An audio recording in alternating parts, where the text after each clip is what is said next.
Isang magandang gabi po sa inyong lahat, aking mga minamahal na kapatid at kaibigan sa ating pong Panginoon. Tunay po na ang gabing ito ay napakaganda sapagkat ang ating pong Diyos ay maganda. Hindi po ba? Ang Diyos po natin ang siyang talagang kagandahan. Ano po, at wala tayong maaaring maikumpara sa Kanya pagdating po sa kagandahan sapagkat siya ay Diyos na banal, siya ay Diyos na mabuti, siya ay Diyos na dakila, at siya po ang Diyos ng katotohanan. Muli, makikita po natin at ating pong nararanasan sa mga oras na ito ang katapatan sa atin po ng ating pong Panginoon. Sa kanya pong kapangyarihan at kanyang katapatan ay muli niyang iginawad sa atin ang magandang gabi na ito upang atin muling masilayan ang kanya pong kagandahan at ang kanyang kabutihan sa atin sapagkat tayo muli ay kanyang tinipon-tipon dito po sa ating online Bible study ayon sa Biblia. At yan po ay sa pamagitan ng kanyang banal na Espiritu. Kaya atin pong ipagpuri sa ating Panginoon ang gabing ito at ibigay natin ang talagang sinserong pagpupuri at pagsamba sa Kanya na mayroong pong buong katapatan ng dahilan sapagkat siyang Diyos natin ay patapat. Ano po? Kaya yan po ang ating pribilehiyo na ipinagkaloob sa atin ng ating matapat na Diyos. At yan po ang nais niya na atin naman pong maipagkaloob din sa Kanya sa tulong at pangunguna po ng banal na Espiritu. Hindi po sa ayon sa ating sarili, kung hindi sa tulong po ng banal na Espiritu. Kaya muli, ngayong gabi ay ating pong pahintulutan ang banal na Espiritu ng Diyos na tayo ay Kanyang tulungan at pangunahan at dalhin sa luklukan ng biyaya at sa trono ng ating Panginoong Diyos upang siya ay ating maluwalhati sa gabing ito sa ating pong pag-aaral ng Kanyang mga salita muli. Ano po, kaya ating po muli nais kong himukin ang bawat isa sa inyo na ating muling ipasakop ang ating pong buong pagkatao, ang ating isip, ang ating bibig, ang ating puso, ating kaluluwa, ang ating espiritu, ating mata, tanging sa banal na Espiritu lamang upang sa ganon tayo ay Kanya pong mapuspos. Ano po? At tayo po humingi ng kapatawaran sa Diyos sa ating mga naging pagkukulang sa Kanya o pagkakasala upang tayo po ay maging kaaya-aya sa Kanyang harapan ngayong pong gabi. Tayo po ay sa mandaling manalangin. Dakila namin Diyos, kami po ay nagpupuri, nagpapasalamat sa inyo sa gabing ito sapagkat sa inyo pong katapatan ay muli niyong pinagkaloob sa amin ang magandang gabi na ito upang kami po ay makapagpatuloy sa amin pong pagbibigay ng panahon sa inyo at nais naming pasalamatan ang banal na Espiritu ninyo na siya pong patuloy na nangungunat gumagabay sa amin at sa inyong kapangyarihan ay ginawa muli ninyong available ang aming mga sarili para sa pag-aaral po ng inyong salita. Salamat po sa pag-ibig na ipinagkaloob niyo sa amin, inilapat niyo sa aming puso para sa pag-ibig sa inyo at pag-ibig sa pag-aaral ng inyong salita at pakikinig sa inyong mga pahayag at katuruan sa amin. Kami po dumudulog sa inyo na mayroon pong kababaan ng loob at nais po namin hingin ng paumanhin at kapatawaran ang lahat ng aming pong mga naging pagkakasala sa inyo sa mga nakaangaraang araw o sa maghapong ito, sa aming paningin, sa aming isipan, sa aming pananalita, sa kilos, sa lahat po na nagawa namin. ito man ay hindi sinadya o sinadya, Panginoong Diyos, kami ay humihingi ng inyo pong pagpapatawad at paglilinis po mula sa inyong mga salita na patuloy na siyang tinuturo ninyo sa amin upang kami ay maging karapat-dapat muli sa inyo pong harapan at maging kalugod-lugod sa inyong harapan sa gabing ito.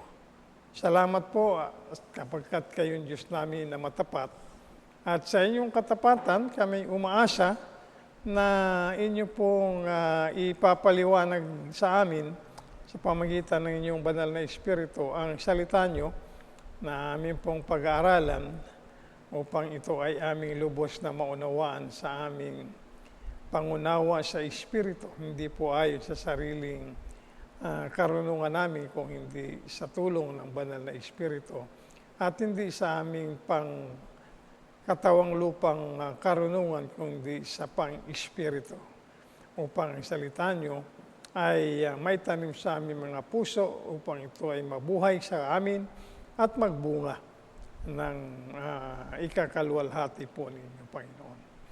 Amin pong tinatalaga sa inyo ang panahong ito na kaloob nyo sa amin at umaasa kami na iyo pong gagawing mabuti at maayos ang internet na hindi po magkakaroon ng aberya ang pag-aaral namin at patuloy na i-rebuke nyo na sawayin ang kaaway. Ito pong aming dalangin sa matamis na pangalan ng iyong bugtong na anak, ang aming pong Panginoong Jesucristo. Amen. Tayo po mga kapatid at kaibigan sa Panginoon ay nagpapatuloy po sa ating pong pag-aaral patungkol po sa pagtupad ng Diyos sa Kanya pong mga pangako o Kanyang ipinangako sa tao. At lalo na sa Kanyang mga tao. At yan po ay hang pa rin sa aklat po ng Deuteronomio sa Kabanatang 7, kung inyong maalala. Mula po sa talatang 6 hanggang sa talatang 11 po yan. At kung inyo pong maalala, noong nakaraang Huwebes po ay ating napag-aralan na nga yung pong una, patungkol po dito na ang pangako po ng Diyos ay hindi po yan na isa sa katuparan sa pamamagitan ng gawa ng tao. Ibig pong sabihin, hindi po tinutupad ng Diyos o yung pong basihan ng Panginoon sa pagtupad niya ng kanyang pangako sa tao ay yung pong gawa ng tao. Ibig sabihin, kung yung tao po ay magiging matapat sa kanya, magiging masunurin sa kanya, at maglilingkod sa kanya, at gagawin ang lahat para sa kalwalhatian niya, at doon niya ibabasi yung pagtupad niya ng kanya pong ipinangako. Hindi po nakasalalay sa ating pong mga gawa ang pagtupad po ng Diyos sa kanyang mga pangako. Kung hindi, ito po ay nakasalalay ayon sa kanyang katapatan. Siya pong Diyos na nangako ay tapat na Diyos. At hindi man tayo maging tapat, tutuparin niya kung ano ang kanyang ipinangako. Hindi ko po ibig sabihin na hindi tayo dapat maging tapat sa Diyos. Maaaring sabihin natin na, hindi ko na kailangan palang maging matapat sa Diyos. Total naman. Kanya namang tutuparin ang pangako niya sa akin, na kung ano man yan ay kahit hindi na ako maging matapat sa Kanya. Ang Diyos po, kung titignan natin at pag-aral natin ng Biblia, kailan po ba niya isinakatuparan ang Kanyang pangako? Halimbawa po, dito sa mga Israelitas, ipinangakuan po sila ng Diyos sa kanilang mga magulang na bibigyan sila ng isang lupain Isang lupain na kanyang pinagpala at pinuno ng mga pagpapala upang maging matiwasay ang kabuhayan ng kanyang mga tao. Ano po? Kailan po ba isinakatuparan ng Diyos sa kanila itong pangakong ito, kailan po ba ibinigay ng Diyos sa kanila itong lupang pangako na ito? Nung sila ba ay nasa panahon ng kanilang pagre-rebelde at pagtalikod sa Diyos? O yung mga panahon na sila ay naging matapat sa Diyos at naging masunurin sa Diyos? Kung pag-aralan po natin mabuti ang Biblia, ito po mga Israelitas ay inilabas ng Diyos mula po sa Ehipto. Ano po? Noong mga panahon na sila po ay nagre-rebelde sa Diyos, bagamat sila po ay tumawag sa Diyos, sila'y nanangis sa ating pong Panginoon. Nung maranasan na po nila yung talagang kailaliman ng kanila pong kahirapan na nakita nila at napatunayan nila sa kanilang mga sarili na wala silang kakayanan.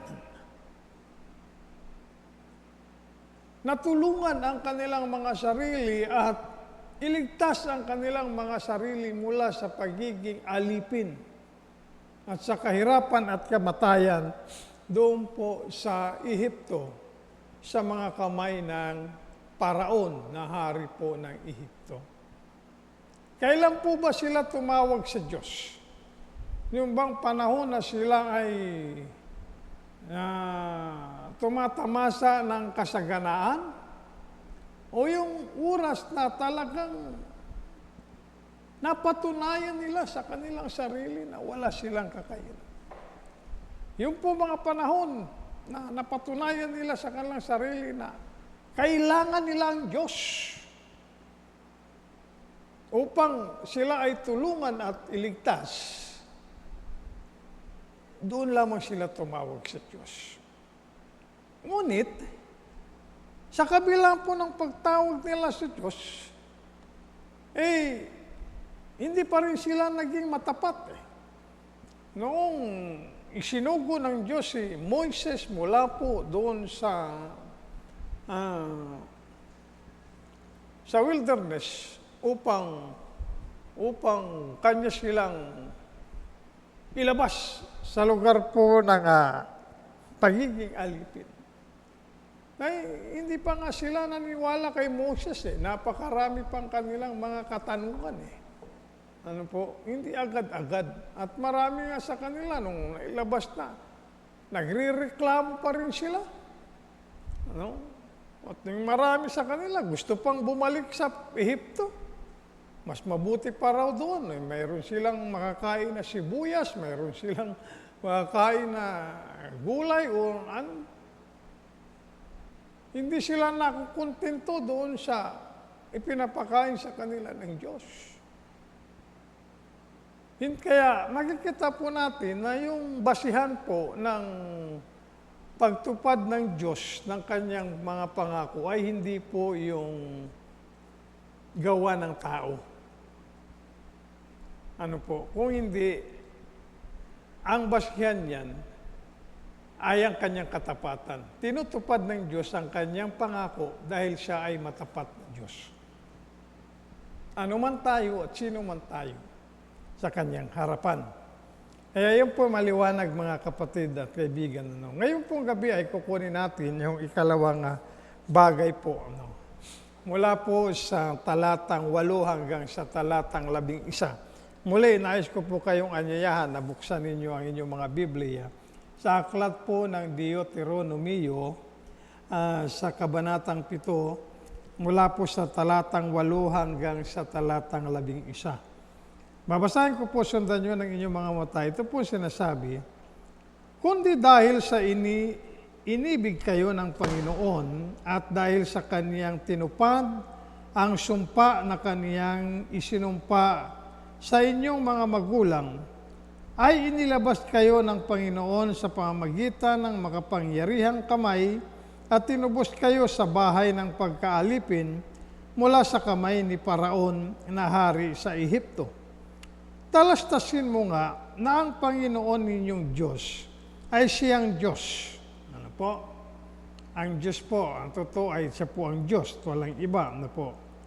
Ang tapat na Diyos, ito po sinasabi, no? Ang totoong Diyos po ay tapat na Diyos. Yung Diyos pong buhay, yung Diyos na siyang lumikha ng sanlibutan, ang Diyos na nagbigay sa atin ng buhay, siya po ang Diyos. At hindi lamang basta siya Diyos, siya po ay tapat na Diyos. Ayan po ang sinasabi ng salita ng Diyos. Ito po ay napakahalaga na dapat po nating maunawaan. Ang Diyos na ating pong pinanampalatayanan, ang Diyos na ating pong sinasamba, at ang Diyos na ating pong pinaglilingkuran, ang buhay ng Diyos, ano po, ay matapat na Diyos. Ano po? At sabi pa rito na nag-iingat ng tipan at nagagawad ng kagandahang loob sa mga umiibig sa Kanya. At tumutupad ng Kanyang mga utos hanggang sa 1,000 salin ng lahi. At pinag-iigantihan sa kanilang mukha ang mga napupuot sa Kanya upang lipulin upang lipulin. Siya hindi nagpapaliban doon sa napupuot sa Kanya, kaniyang pag-iigantihan sa kaniya ring mukha.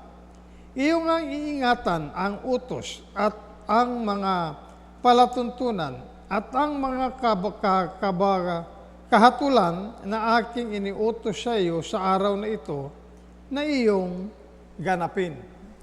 Ano po?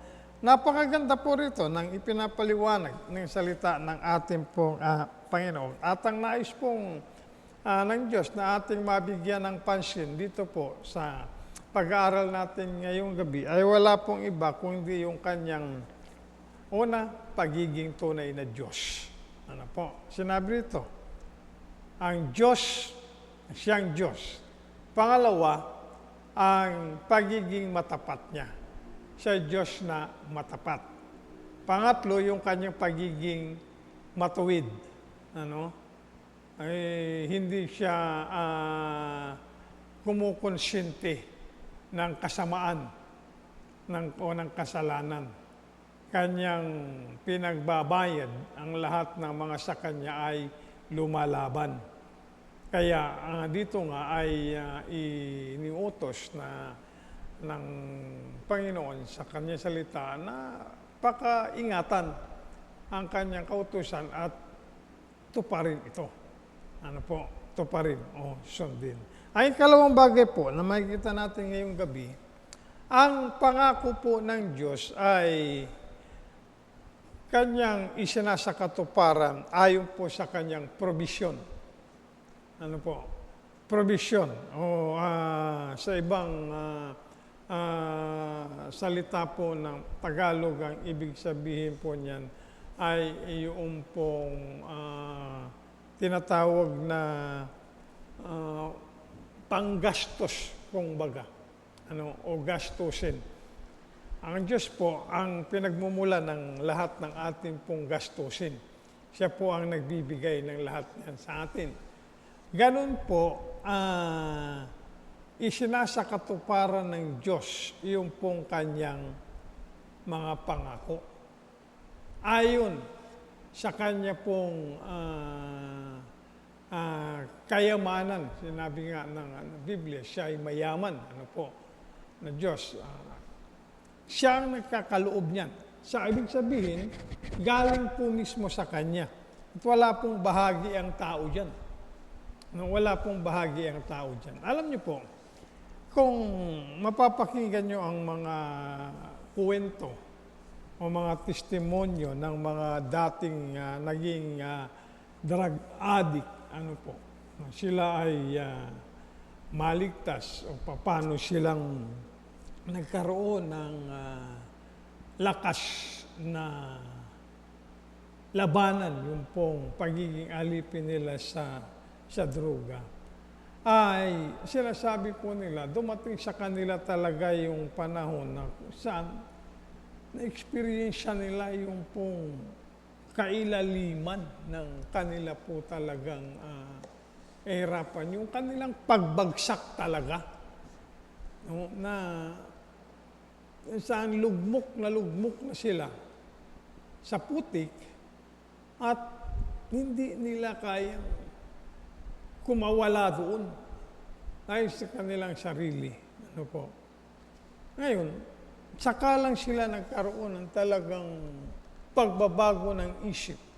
Nung talagang makita na nilang katotohanan na hindi nga nila kaya talagang ibangon ang kanilang mga sarili sa pagiging alipin.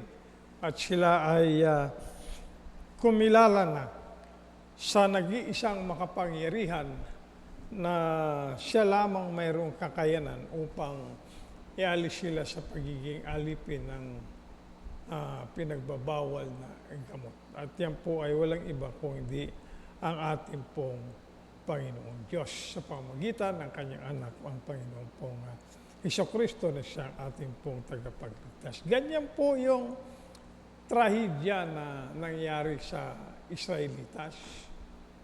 Noon po talagang panahon na sila ay pinahirapan na ng Ehipto sa pangunguna po ng Paraon, hari ng Ehipto.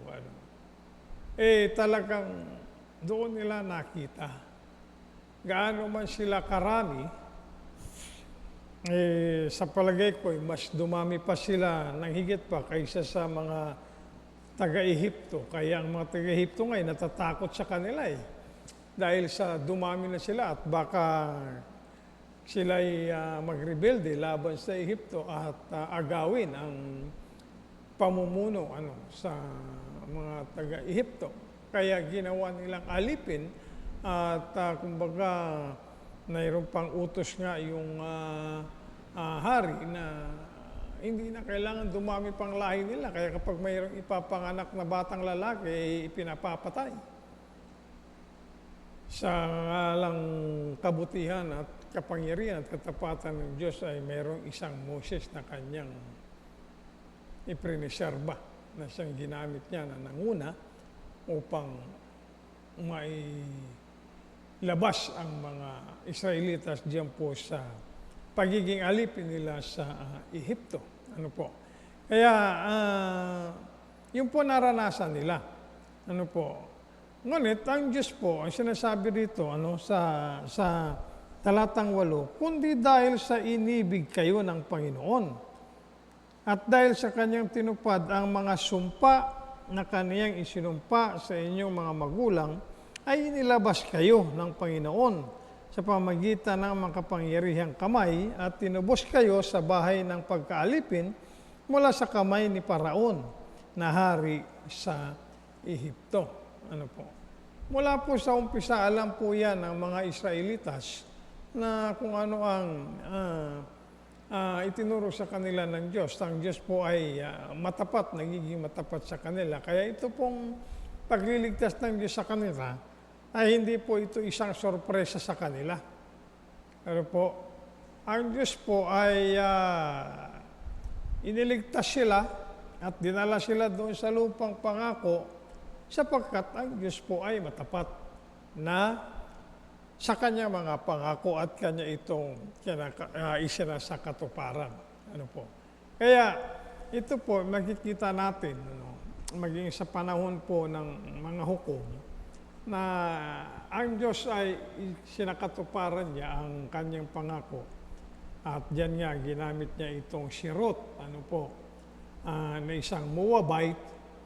At si Ruth ay kasama yung pong kanyang mother-in-law na si Naomi na nag-rebelde sa Diyos na umalis po sa lugar ng Nazareth dahil sa tinatawag na taghirap at ng ibang bayan na taliwas sa kalooban ng Diyos. Ngunit ito pong kanyang pamangkin na si Boaz ay iniligtas sila.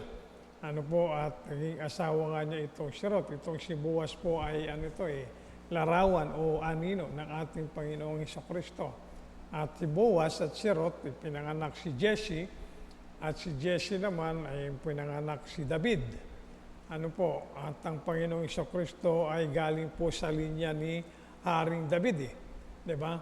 Ng Haring David. Ngayon po, nakita natin na dumating na ang tunay na tagapagligtas. Ang Panginoong Hesukristo. At siya nga po ay umalis na muli. At tinihintay na lang natin yung muling kanyang pagbabalik. Nung unang pagpatuto niya sa sanlibutan ay kanyang ginawa ang kaligtasan ng tao mula sa pagiging alipin ng kasalanan. At yan ay sa pamagitan ng kanyang kamatayan sa krus sa bundok ng Kalbaryo.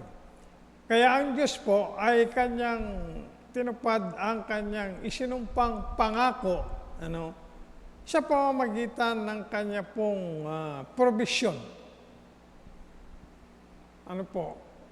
Ang kanyang anak ang siyang naging provision ng Diyos sa atin. Para sa ating pong kaligtasan. Dumating na po ang tagapagligtas. At ang Panginoong Hesukristo ay ipinakita po niyang maliwanag sa sanlibutan na ang Diyos ay tunay na tumutupad ng kanyang mga pangako ayon sa kanyang katapatan. Kaya isipin niyo po yung mga napakarami mga pangako pa ng Diyos sa kanyang bagong sumpa o pangako sa mga tao. Katulad po ng pagbibigay niya ng kanyang sumpa na isinumpa niya sa tao noong pong sa matandang tipan. Ngayon po sa bagong pangako ng Diyos, sumpa ng Diyos. So, kanya rin pong tutuparin ang lahat ng mga pangako niya na nasa bagong sumpa niya. Kaya tayo po ay magkaroon dapat ng kagalakan at sumamba sa ating Diyos sapagkat ang Diyos po natin ay matapat sa kabila na tayo ay hindi nagiging matapat.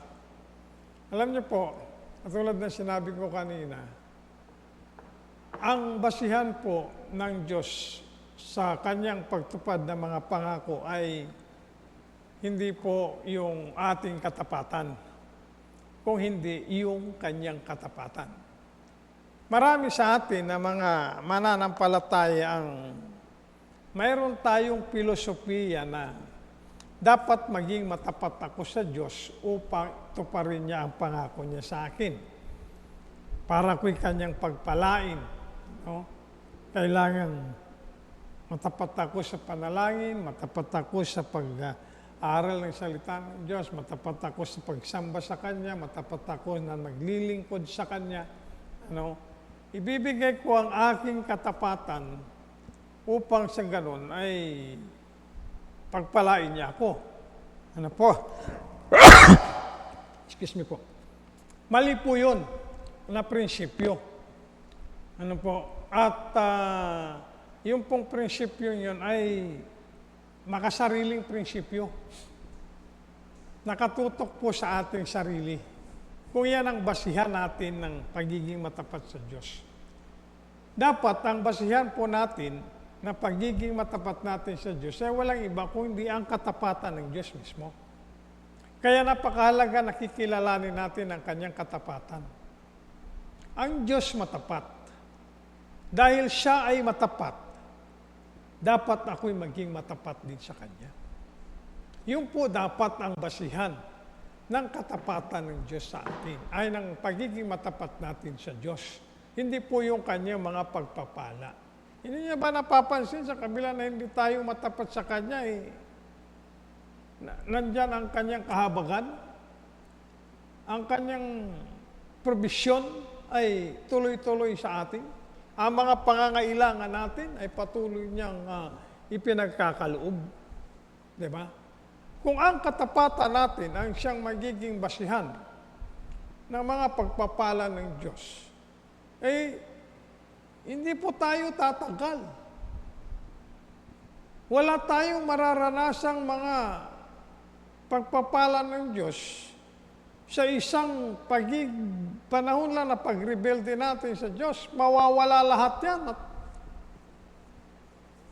maaaring hindi tayo mabuhay sa loob ng ilang araw kung alisin ng Diyos lahat ng mga pangangailangan natin sa buhay.